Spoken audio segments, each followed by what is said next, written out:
अस्सलाम वालेकुम दोस्तों, कैसे हैं आप सब लोग। आज मैं आप लोगों के लिए बारबेक्यू स्पेशल चटनी की रेसिपी शेयर करने जा रही हूँ। बहुत ही ज़्यादा मज़ेदार चटपटी सी चटनी बनती है। आप लोग टिक्का बोटी के साथ खाएं, सीख कबाब के साथ खाएं, यकीन मानिए बहुत ही मज़ेदार चटपटी सी चटनी बनती है। तो चले आइए इसको बनाना स्टार्ट करते हैं।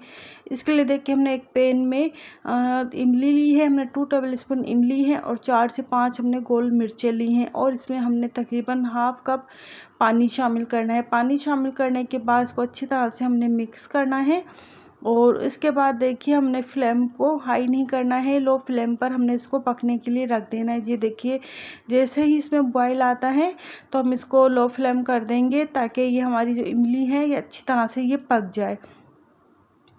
और बस इसको हमने लो फ्लेम करके रख दिया था। ये देखिए पानी बिल्कुल ड्राई हो चुका है और ये देखिए बस हम फ्लेम को ऑफ कर देंगे, इसको उतार लेंगे। और याद रखिएगा इसकी जो गुठलियाँ हैं वो हमने ज़रूर निकाल लेनी है, उसको ठंडा होने के लिए रख देंगे। जब ये ठंडा हो जाए तो एक ब्लेंडर जग लेना है, इसमें हमने ये सारा पेस्ट डालना है। उसके बाद देखिए हमने इसमें हरा धनिया पुदीना है, 1 टीस्पून ज़ीरा है, 2 लाल मिर्चें हैं और लहसुन के जवे ये हम डाल देंगे।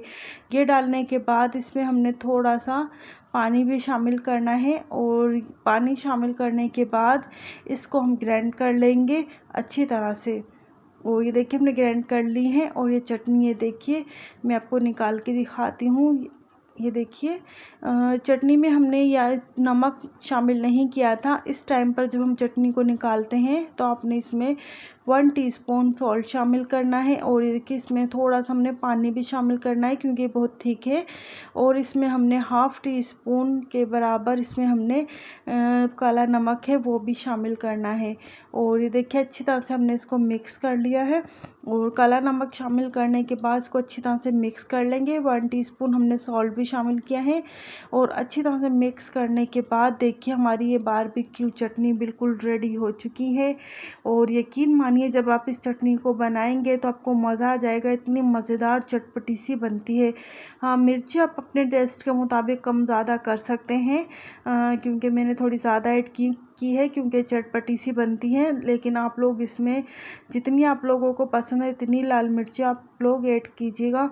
और बस ये देखिए हमारी चटनी बिल्कुल रेडी है। आप लोग ईद पर ज़रूर ट्राई कीजिएगा, टिक्का बोटी के साथ बनाएं, कबाब के साथ बनाएं, यकीन मानिए बहुत ही ज़्यादा मज़ेदार चटपटी सी चटनी बनती है। तो आप लोगों ने इस ईद पर इस मज़ेदार सी बारबेक्यू चटनी को ज़रूर ट्राई करना है, यकीन मानिए आपको मज़ा आ जाएगा, इतनी मज़ेदार चटपटी सी ये चटनी बनती है।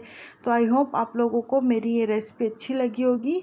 अगर आप लोगों को मेरी ये रेसिपी अच्छी लगी तो लाइक शेयर सब्सक्राइब ज़रूर कीजिएगा और फीडबैक में मुझे ज़रूर बताइएगा कि मेरी रेसिपी कैसी लगी। तो नेक्स्ट वीडियो तक के लिए अल्लाह हाफिज़।